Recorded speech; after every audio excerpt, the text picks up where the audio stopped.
MKN tuber channel में आपका स्वागत है। आज का हमारा टॉपिक है कैश डिपॉजिट फॉर्म फिलअप। जब आप बैंक ब्रांच में पैसे जमा करने के लिए जाएंगे तो वहां पर आपको एक डिपॉजिट फॉर्म मिलेगा जिसे डिपॉजिट स्लिप भी कहा जाता है। आपको उसे फिलअप करना है और काउंटर में सबमिट कर देना है। उसके बाद पैसे जो हैं वो अकाउंट में जमा कर दिए जाएंगे और आपको एक वहां से एक रिसिप्ट मिल जाता है। तो इस डिपॉजिट फॉर्म को कैसे फिलअप करना है आज हम इसको देखेंगे। लेकिन इससे पहले मैं एक बात आपको बताना चाहूंगा कि अलग अलग बैंक्स हैं, कई सारे बैंक्स हैं, तो अलग अलग बैंकों का जो फॉर्म रहता है, डिपॉजिट फॉर्म रहता है, वो एक जैसा ही रहता है। आप एक फॉर्म को फिलअप करना सीख जाएंगे तो किसी भी बैंक का फॉर्म आप आसानी से फिलअप कर लेंगे। तो चलिए देखते हैं कि इस डिपॉजिट फॉर्म को कैसे फिलअप करना है। यहाँ पर हमारे पास SBI का डिपॉजिट स्लिप है, डिपॉजिट फॉर्म है। चलिए देखते हैं कि इसको कैसे फिलअप किया जाए। तो इसमें देखिए इस डिपॉजिट फॉर्म के 3 सेक्शंस हैं, जैसा कि आप देख सकते हैं। तो सबसे राइट वाला सेक्शन जो है इसको पहले देख लेते हैं कि कैसे फिलअप किया जाए। उसके बाद बाकी के सेक्शन के बारे में समझना हमारे लिए आसान हो जाएगा। तो यहाँ पर पहले डेट है, जैसे कि जब मैं इस वीडियो को शूट कर रहा हूँ, आज का डेट है 30 नवंबर 2020। तो यहाँ पर हम इस तरह से लिखेंगे 30/11/2020। तो डिपॉजिट फॉर्म में इसी तरह से हमें डेट का जो फॉर्मेट है यही फॉर्मेट यूज करना है। उसके बाद यहाँ पर अकाउंट नंबर दिया हुआ है, तो अकाउंट नंबर आपको यहाँ पर फिलअप कर देना है। और ऊपर देखिए दिया हुआ है कि किस तरह का अकाउंट है, saving bank, current account, RD OD CC। उसको यहाँ पर आप जैसे कि सेविंग बैंक अकाउंट है तो यहाँ पर एक छोटा सा टिक आप यहाँ पर लगा सकते हैं। उसके बाद नाम, अकाउंट होल्डर का नाम यहाँ पर आपको लिख देना है, पूरा नाम आप यहाँ पर लिख दें। फिर मोबाइल नंबर में आपके पास ऑप्शन है, या तो आप अकाउंट होल्डर का मोबाइल नंबर लिख सकते हैं या फिर आप अपना मोबाइल नंबर लिख सकते हैं। जैसे कि अगर आप दोस्त के अकाउंट में पैसा जमा कर रहे हैं तो आप दोस्त का अकाउंट नंबर मोबाइल नंबर लिख सकते हैं या फिर खुद का मोबाइल नंबर लिख सकते हैं। इस बात पर आपको ध्यान देना होगा कि अगर बैंक वाले कॉन्टैक्ट करना चाहें, इस डिपॉजिट से जुड़ा कोई प्रॉब्लम हो, लिंक फेलियर हो जाए, कुछ हो जाए, बैंक वाले अगर कॉन्टैक्ट करना चाहें तो इस मोबाइल नंबर पर संपर्क हो सके, इस तरह से आपको यहाँ पर मोबाइल नंबर मेंशन करना है। फिर देखिए यहाँ पर ईमेल आईडी दिया हुआ है। ईमेल आईडी ऑप्शनल होता है, आप चाहें तो इसको फिलअप करें, नहीं तो इसको स्किप कर दें, कोई प्रॉब्लम नहीं है।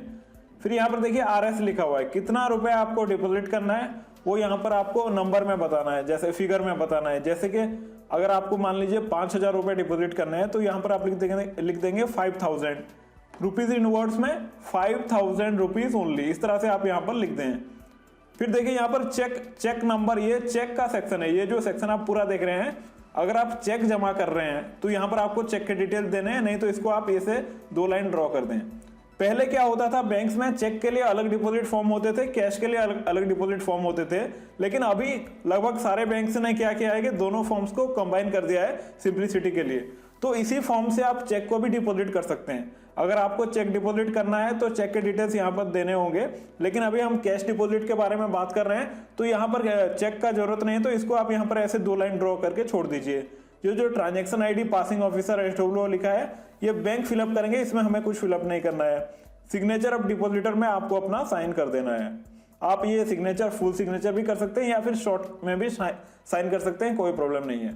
फिर आ जाते हैं ये दूसरे सेक्शन के ऊपर। तो ये वाला राइट हैंड वाला सेक्शन तो हमने देख लिया कैसे फिलअप करना है। ये जो सेक्शन है इसी से जुड़ा हुआ है। तो यहाँ पर हमने देखा कि 5,000 रुपए आपको जमा करने हैं। तो अगर आपको 50,000 या उससे ज्यादा का जमा करना है तो यहाँ पर पैन नंबर जो है वो कंपलसरी होता है। लेकिन आप 50,000 से नीचे जमा कर रहे हैं तो ये जरूरत नहीं है, इसको लिखना जरूरी नहीं है। और यहाँ पर देखिए, अगर एक एग्जांपल ले लेते हैं कि आपको 5,000 रुपए जमा करने हैं और आपके पास कुछ इस तरह का डिनोमिनेशन है, जैसे कि 2,000 का 2 नोट है, 500 का 1 नोट है, 100 का 5 नोट है। तो टोटल कितना हो गया, 5,000 रुपए हो गए। तो ये इस तरह से लिखा जाता है, आपके पास कौन सा नोट कितना है, कौन सा नोट आप कितना जमा कर रहे हैं, वो इस टेबल में इस तरह से इसको लिखा जाता है। तो यहाँ पर एक सवाल आता है, यहाँ पर एक सवाल हमारे मन में आता है जिसका जवाब हमें कभी मिलता नहीं है, कंफ्यूजन बना रहता है कि मान लीजिए आपके पास 2,000 रुपए के 3 नोट हैं और आपको जमा करना है 5,000 रुपए। तो आप कैसे लिखेंगे इसको, तो इसको कुछ इस तरह से लिखना है। देखिए 2,000 रुपए के 3 नोट हो गए 6,000, टोटल में आपको लिख देना है 5,000 यहाँ पर, और नीचे यहाँ पर छोटे छोटे अक्षरों में आप लिख सकते हैं 1,000 रुपीज रिटर्न, इसको ब्रैकेट कर सकते हैं। तो इस तरह से आप इसको लिख सकते हैं। अब देखिए बचा है ये लेफ्ट हैंड साइड का सेक्शन।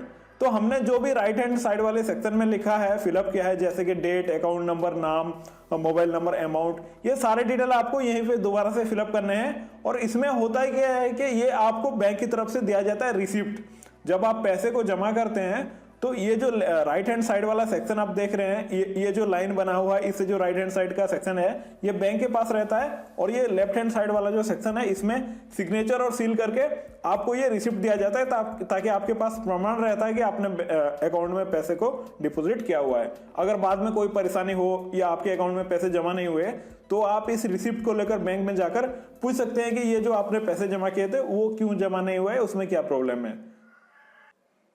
तो इस तरह से आप कैश डिपॉजिट फॉर्म को बहुत ही आसानी से फिलअप कर सकते हैं। अगर आपका इससे जुड़ा कोई सवाल है तो नीचे कमेंट्स में जरूर लिखें, और इस वीडियो को एक लाइक कर दीजिए। चैनल के साथ जुड़े रहने के लिए चैनल को अभी सब्सक्राइब कर दीजिए। आज के लिए बस इतना ही। धन्यवाद। नमस्कार।